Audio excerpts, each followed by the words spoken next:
Hello and welcome back to Romantic Renewal, your journey to lasting relationships with Sean Donovan and Mahesh Trivedi. Remember to click the subscribe button and the bell button to be notified when new lessons become available. Today's topic, common challenges. Congratulations. You've learned much about communication styles and ways to communicate. Keep practicing what you've learned. When something is ingrained in you, you'll have ready access to it during stressful situations. In this lesson, we'll revisit some potential challenges that we discussed way back in Module 1. And now we'll talk about how to communicate with each other about those challenges. So firstly, Mahesh, let's talk about the power in money. Yes, Sean. Let's consider these, that the one who has the most money has the most power. So you may not realize that, but it plays out in relationship, whether you are married or not. Some couples have challenges regarding money almost immediately, and for others, the difficulty may not happen until much later, if at all. And what happens, one of the challenges we talked about was when one of you doesn't do what they say they will do. So when one of you has gone against your agreement, it is important to sit down together and resolve the issue. The one who violated the agreement may feel guilty, defensive. The other partner may feel violated and betrayed. And So not talking about what happened can create resentments which carry over to other areas of the relationship. So what sort of process can people use to discuss the issue? Yeah, so Sean, basically the process is like a couple of things to remember and follow. So there are mainly six aspects is there. Number one is set a time to talk about the situation. You both want to be as calm as possible. That is the first and foremost. Number two is ask questions. So, like, ask questions calmly and be in a listening mode, so other can express themselves. Number three is again important about shared feelings. So each of you share your feelings about what happened. Number four is just a common thing, that what did you learn? Share what each of you learned from the experience. Number five in a process is to make a plan. So develop a new agreement or renew your commitment to your old plan. And the last one, number six, is keep your words to each other.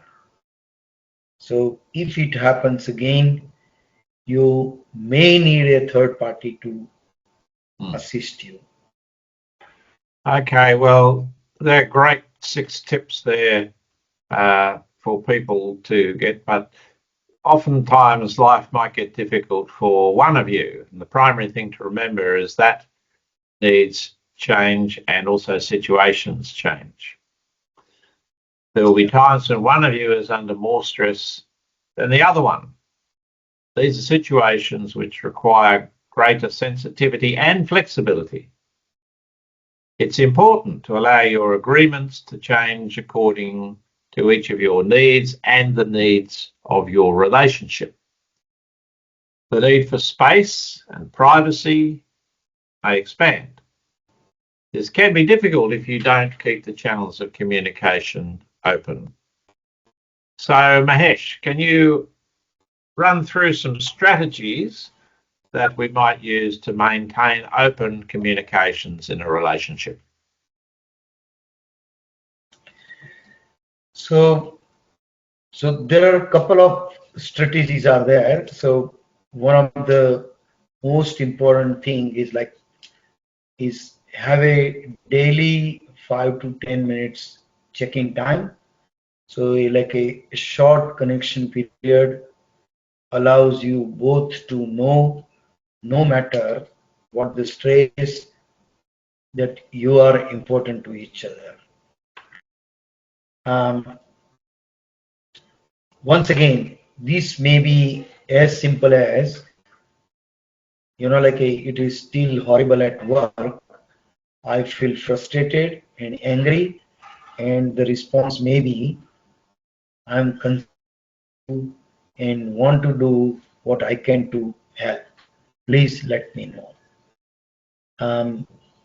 Same time, holding hands, like a touch on the shoulder or a hug, will assist in a feeling of connectedness. And if the stress is due to an issue between the two of you, one of you may not want to touch and allow that space. Number 2 strategy is the one who is stressed may want more or less touching and more or less space. So it's different for different people, but some people need more space when stressed. Others want closeness. So the person under the least stress will be the one to make allowances for the other person's needs. The other thing was very contemporary, very much an issue of the modern world is the challenges of a blended family. One or both of you may be bringing children into the family from a previous marriage or relationship. So let's go over some of the very basic areas of communication in this situation. If you both have children, you both know the demand upon your time, the emotional energy it takes, and the amazing love children will bring into your life. If only one of you has children, the other may not be as aware of the depth of emotion and the sacrifices involved.